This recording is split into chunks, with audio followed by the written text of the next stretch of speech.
Hello friends, happy Sunday. Welcome to Altar Space. And this week I am pleased to be sharing this wood carving that I have hanging in my altar area next to my working space. And I think I'll share this wood carving and then also this painting because they're kind of similar, aren't they? They're both these beautiful images of women, embodied women. I seek to be an embodied woman. And this wood carving was a gift given to me by one of my mentors, the Reverend Renee Machiniak. Not long after I had my profound spiritual experience in 2021, and when I was setting off on this journey of trying new things, declaring a new church jubilee, imagining new ways of being church in the world. I was at the Almont New Church Assembly. I believe I did a lecture that year on dancing, and I invited everybody to dance after. And she gave me this wood carving. She found it at a garage sale, I believe. And at the bottom of it, it says the Ascension. So it's an image of a woman eliciting this idea of ascending, of ascension, which, you know, within Christianity, ascension is about when Jesus returns to heaven.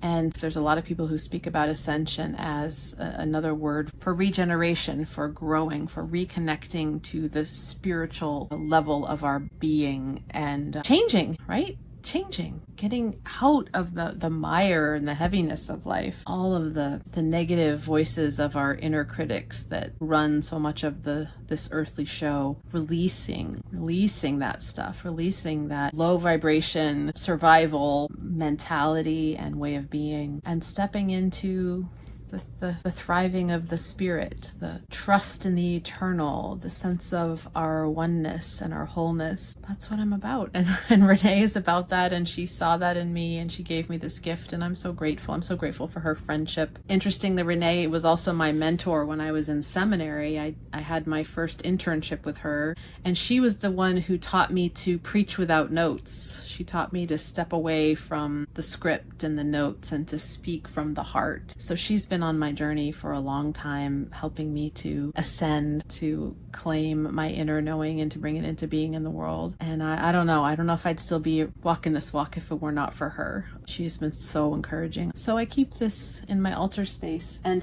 it's an interesting complement to this over here, which is a beautiful drawing that was made by a friend of mine my first year of college, which I believe I spoke about recently when I was speaking about my mandala, that I didn't last that first year of college. I was in a deep existential crisis. And in the midst of that crisis, I did have a couple really good friends. And one was my friend G, who gave me this when I left college, hoping I would return.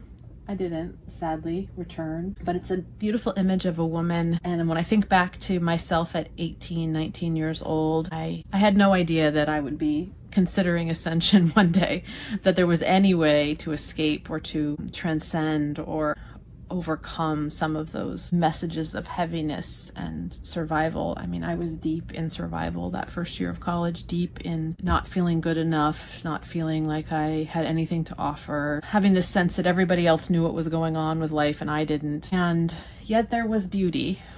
And this was a beautiful gift from a beautiful friend. Again, how would I have made it through that first year of college had I not had my wonderful friends, G and Mildred, if you're watching? So I keep this picture in my altar area to remember that time and that space, to remember the beauty that came even through the heaviness of my first year of college, and to remember how far I've come and how far I still have to go. So those are today's altar pieces. I hope you have enjoyed the sharing. All right, blessings, friends.